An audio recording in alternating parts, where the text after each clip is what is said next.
Barcelona, Jakarta.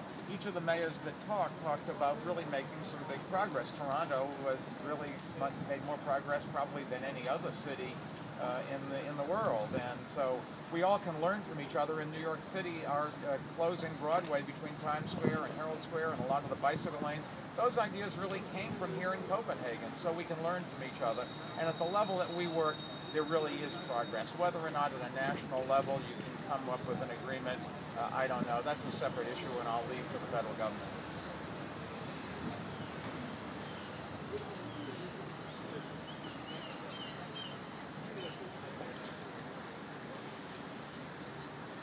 Well, we're trying to do in the United States. We're trying, all the mayors, 350 of them have gotten together to try to lead the charge on getting guns out of the hands of criminals and juveniles. And we're trying to get the state governments and the national government in the United States to do something.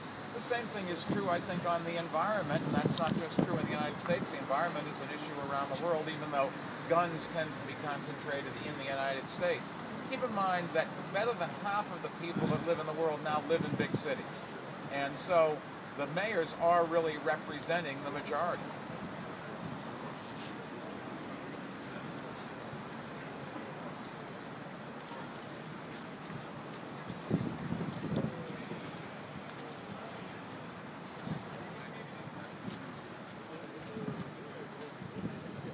Well, you know, I visited a wind farm to the west of Copenhagen the other day, and I flew out in a helicopter to the platform that they use to build and service these windmills. To object to these is really kind of ridiculous. They're so far away you can't see them. They are environmentally friendly. Either we want to keep transferring our wealth over to other countries that don't value our democracy and our freedoms, and in many cases support terrorists, or we want to stop doing that. Either we want to run the risk of anybody cutting off our energy supply, or we want to be self-dependent. You can't have it both ways. And wind, solar, and natural gas, those are much cleaner fuels than coal is. But we've got to decide to do something. And I don't think that congestion pricing or those kinds of things are dead. More and more cities are doing it, and in fact, while we did not get Albany to pass our bill to institute congestion pricing for the lower half of Manhattan, remember, one half of the legislature, the Albany Assembly, they tried to pass a bill to put congestion pricing around all of Manhattan, and they couldn't get it done. The Senate didn't go along. But next time, come March, they're going to have to balance a budget, and I think any kind of revenue source is going to be on the table, and in fact, it may still get done. It would certainly reduce a lot of congestion in New York City, and you see all of the cutbacks in the MTA budget. The MTA has got to find another source. If we had done congestion pricing 2 years ago, perhaps they wouldn't be in this situation. Perhaps we wouldn't be cutting out bus lanes and saying we're not going to support, give bus rides to kids that they can afford to go to school.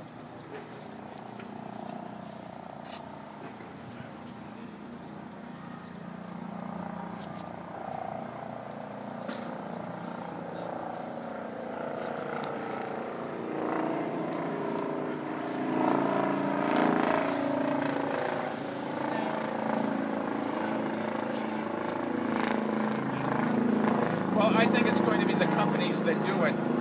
Companies that are recruiting young people today want to be viewed as socially responsible and environmentally friendly. So being green, whatever that means, is very good business. Companies today are more worried about their bottom line and reducing expenses. So companies that use less energy are helping their bottom line. Companies that build the kind of products that people are going to want down the road, green things, whether they're more efficient fuel sources or more efficient cars or better construction materials, those are the companies that are going to succeed down the road.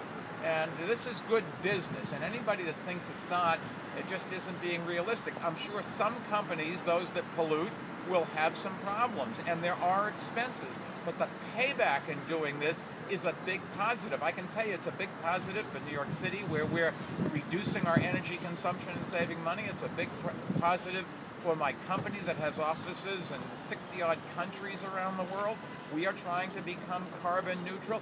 It's a big positive for an awful lot of companies that are going to be in the mainstream as we change. And those that are afraid to change, history shows what happens to those companies.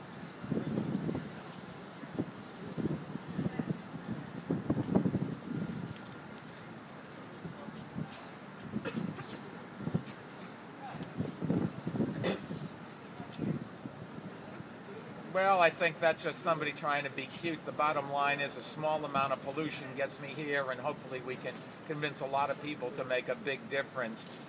Corporate jets are those things that are used to improve efficiency, and they're not all that big in the grand pollution scheme. What we've all got to do is only use them when it makes sense. And anybody that wants to take us back to a totally pollution-free environment is going to have us all living in tents with no electricity, and we couldn't even cook over open fires. So it's cute to talk about, but it really doesn't make any difference. All the best.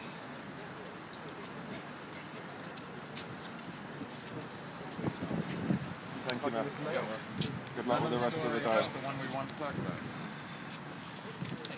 But I couldn't figure out how to bring it around. Thank you very much.